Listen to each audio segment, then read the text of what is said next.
Rick Santorum, former U.S. representative and two-term senator from Pennsylvania. Senator Santorum, you said Monday President Obama has made the country less safe and his policies have made America's enemies, quote, less fearful and less respectful of us. But when it comes to going after terrorists, for example, drone attacks in Pakistan have more than tripled under President Obama. He sent 30,000 more U.S. troops into Afghanistan last year, and he just authorized, as we talked about this mission to kill bin Laden. How much more aggressive could he be? If you look at what President Obama has done right in foreign policy, it has always been a continuation of the Bush policies. He's gone right by keeping Gitmo open. He's done right by finishing the job in Iraq. He has done right by trying to win in Afghanistan. Those were existing policies that were in place. The decision he made with Osama bin Laden was a tactical decision. It wasn't a strategic decision. The strategic decision was made already by President Bush to go after him. What President Obama has done on his watch, the issues that have come up while he's been president, he's gotten it wrong strategically every single time. Whether it's in Central America, Colombia, and Honduras, whether it's in the Middle East, with Egypt, with Syria, and most importantly, with Iran. We had an opportunity 18 months ago to topple a regime that is a sworn enemy, is at war with this country, is funding terrorist attacks against our troops and in the Middle East, and the President of the United States sided with the mullahs instead of the demonstrators. Senator Santorum, I want to start with you. You say that Muslims are predisposed to fundamentalism. In March, you said this to students at Bates College. In the case of Islam, most people would say it's somewhat stuck in the 7th century because of the interpretation of the Quran. The problem is that people who have tried to modernize Islam get killed. Question: in this Arab Spring, when young people across the Middle East are protesting, not bombing, can the American president afford to be seen as anti-Islam? Well, I'm not anti-Islam, first. What I'm doing is just recognizing the reality. And the reality is that the version of Islam that is practiced in the Middle East, that is growing and spreading, is one that is not going to be one that we can deal with very easily. It's one that requires, as a Catholic it's a tough term to say, reformation. It requires some sort of introspection within the Islamic world. And I think we have an opportunity now that we have shown that we are going to be vigilant, that we're not going to back down. That thankfully we're not putting timetables, definite timetables to leave, that we're going to continue and finish this job. It's time for us to engage those in the Muslim world, and there are many in the Muslim world, who want to abandon these radical principles and want to fight those who are advocating those. But unfortunately, as I mentioned, they are not treated particularly well when they do. We need to be a government that talks about those problems. We cannot continue to put the ideological battle in the closet and not bring it out and talk about it and deal with it. Raise your hand if you would support a resumption of waterboarding under any circumstances. Under certain circumstances or any yes, circumstances? Under certain circumstances. Certain or any? Under any circumstances that you could imagine, not all. Sure. Oh, you would not? No, I would not. And Governor Johnson, you would not. Anything. I would not. Okay. Well, that's just simply not true, Ron. I mean, the fact is that what we found is that some of this information that we find out that led to Osama bin Laden actually came from these enhanced interrogation techniques. And by the way, we wouldn't have been able to launch a raid into Pakistan to get Osama bin Laden if we weren't in Afghanistan. Senator Santorum, I turn to you. Governor Johnson has said that in addition to repealing the president's health care plan, he thinks Republicans need to think about repealing the prescription drug plan tied to Medicare. You voted for it. It's cost hundreds of billions of dollars. You've said you regretted that vote now. As president, would you work to repeal that and leave the 25 million plus seniors who now enjoy that benefit without it? No, what I would do is work to reform the entire Medicare system, which is what's being proposed by Paul Ryan and what I've been proposing for a very long time. One of the reasons I actually voted for the Medicare prescription drug plan was because it was a private sector operated plan. It was not, as the current Medicare system is and what Obamacare is, a government run top down type of approach. And in fact, the way we designed that program resulted in the program coming in 40% under budget. I don't know of any other program that's actually come in under budget in Washington, D.C., and the reason it was is because the design was right. We need to take that design and apply it to the entire Medicare program, which is exactly what Paul Ryan has proposed. So the answer is not to pull prescription drugs out. Prescription drugs is an important part of health care delivery in America, and to have a Medicare plan without a prescription drug component really doesn't make any sense. We need to have a plan that is run efficiently, that is private sector, and is not an unlimited entitlement. What we have right now is an uncapped entitlement. We need to cap the entitlement and put people in charge instead of the government. Senator Santorum, you say that Republicans should refuse to raise the debt limit unless Democrats agree to take out all funding for Obamacare. Is ending or at least blocking or defunding Obama health care reform more important than keeping the country from default?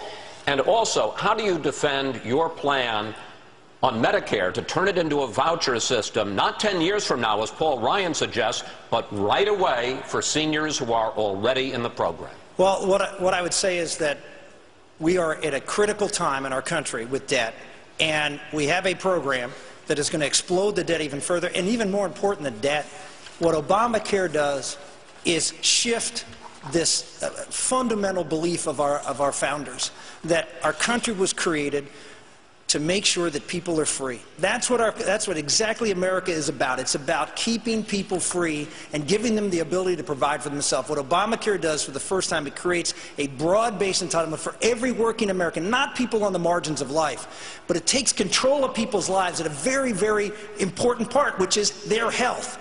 And to me, it's a game changer, and it has to be stopped. It's the most important issue that faces this country right now. And we have to, as conservatives and Republicans, we have to stand up and say, no, we are not going to let this bill be implemented. We are not going to let government take control of our lives, be in a position where we are addicted to a drug of government for every working man and woman in this country. It must be stopped, and we should do it now. Senator Santorum, you've worked against a path to citizenship and for making English the official national language of the United States. Right now, as the White House and Democrats are actively renewing their outreach to the Hispanic community, does the GOP run the risk of alienating Hispanic voters? My father came to this country when he was 8 years old. And when I used to go visit my grandparents, my grandmother didn't speak English. And I always used to ask my dad, Dad, why don't you teach me Italian? He said, because you're an American and you need to learn the English language. That's the language of success in America. We're not doing anybody any favors by not teaching them a language that's going to empower them, not just here in this country, but frankly, it's the most powerful language in the world. So I don't apologize for that. I think that's an important thing, and I think most people who come to this country understand the importance of the English language and how it has to be the language of this country. As far as the President and outreach to the Latino community, the President of the United States had a year where he had complete control of the legislature, could have passed any bill he wanted, and they didn't even take a vote in the United States Senate, and he never proposed a bill. This is a political issue for the President. He's playing political games with a very important group of people in America. We need to stop the political games and get the solutions, and that's not what they're doing in Washington. Senator Santorum, U.S. and European intelligence officials are now saying there's no doubt active or retired Pakistani military provided some aid and protection to Osama bin Laden when he was living in that compound for up to 6 years. Considering that, would you cut off the $3.2 billion annually the U.S. provides to Pakistan? I think we're in a situation where we have to engage the Pakistanis at a level that we haven't done before. We have tolerated a lot of bad behavior on the part of Pakistan, particularly in the area of Waziristan, and we have not done what President Bush did originally, which said you were either with us or you were against us. We need to go to the Pakistanis and engage them and say, look, we are fighting a critical battle for the security of our country in Afghanistan. You're either going to side with the United States, or we're going to deliver ultimatums such as you're not going to have the aid that we have provided. We need strong leadership. We don't need, as the President's advisor said, leading from behind. We need, in a dangerous time for our security, a president out there in front saying to the Pakistanis, you either cooperate with us in Afghanistan or there will be consequences, and one of the consequences should be aid. Pakistan is a nuclear-armed country. The leaders there are concerned about terrorists taking them over. House Speaker John Boehner just this week said this is no time to back away from Pakistan, insisting aid should continue. I'm not talking about backing away from Pakistan. I'm talking about engaging the Pakistanis in a serious discussion. But what about the aid? I'm asking them to participate in a joint effort. I want to engage Pakistan. I think Pakistan can be a vital ally. I've been a very strong supporter of Pakistan in the time that I was in the Congress and supported that aid package. Pakistan is vital to our security interests in that region, but they have to be a partner, not an antagonist. And what we saw, if that proves out to be the case, is clearly someone was not being a good partner to us in that region. Is he right? Are you willing to tone down your positions on abortion and homosexuality in an effort to reach more voters and to help the GOP coalesce behind a more fiscally focused platform? I think anybody that would suggest that we call a truce on the moral issues doesn't understand what America is all about. America is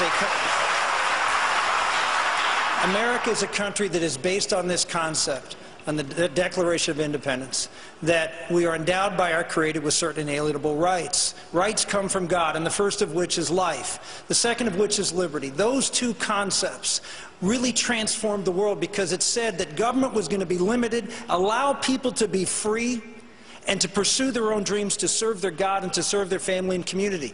That is only possible if we have strong families, and strong marriage is at the root of strong families. And if we have a respect for human life, because of course we're all created equal. And so those founding concepts, what transformed the world in this United States of America, was a belief in family, a belief in life, and the belief of dignity of every person. If we abandon that, we have given up on America.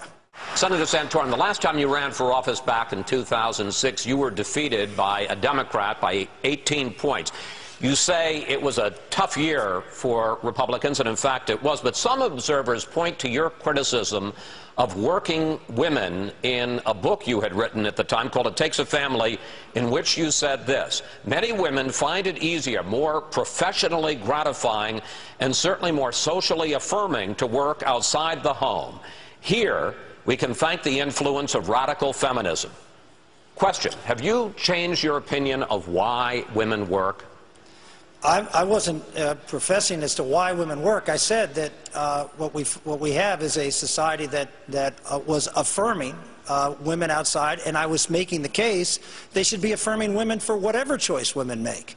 And that's the point I was trying to make. I wasn't saying that we shouldn't be affirming women who are working outside the home, but we should be affirming women's choices as to whether they decide to stay at home and give up careers, as many do willingly, including my wife Karen, because they believe a calling for them to be a wife and a mother. Others who feel, because of many cases because of financial stress, not, but that they have to go out and work, and I understand that. I respect that. All I'm saying is both decisions should be applauded and affirmed based on the choice the woman wants to make. That's the point I made in the book, and I stand by that choice. And I believe that as I said before, the foundational unit of this country is the family, and that we need to have a society that is encouraging and supporting of that basic family structure, and that means to also affirm women who stay at home. But Senator, why would you link working women to radical feminism? I wasn't talking about working women to radical feminism. I was talking about radical feminism has in fact created an atmosphere where working is affirmed in society and staying at home is not. That's the point I was trying to make, and I was trying to say that both should be affirmed. Senator Santorum. A lot of people up here can check the boxes and say they have conservative positions, but I've led on every one from social conservative issues, on life and marriage, and I've got the arrows in my back from the mainstream media to prove it. I've led on national security issues, in cases, again, sometimes against President Bush, on issues like the Syrian Accountability Act and the Iran Freedom Support Act. I've been out front on national security issues. I've been out front with your colleague here and my former colleague Jim DeMint on Social Security, on Medicare, on welfare reform. I led on welfare reform, ended the only federal entitlement we've ever ended that I'm aware of. I was the one that carried the water on that. It's not just checking the boxes, it's having the courage to lead.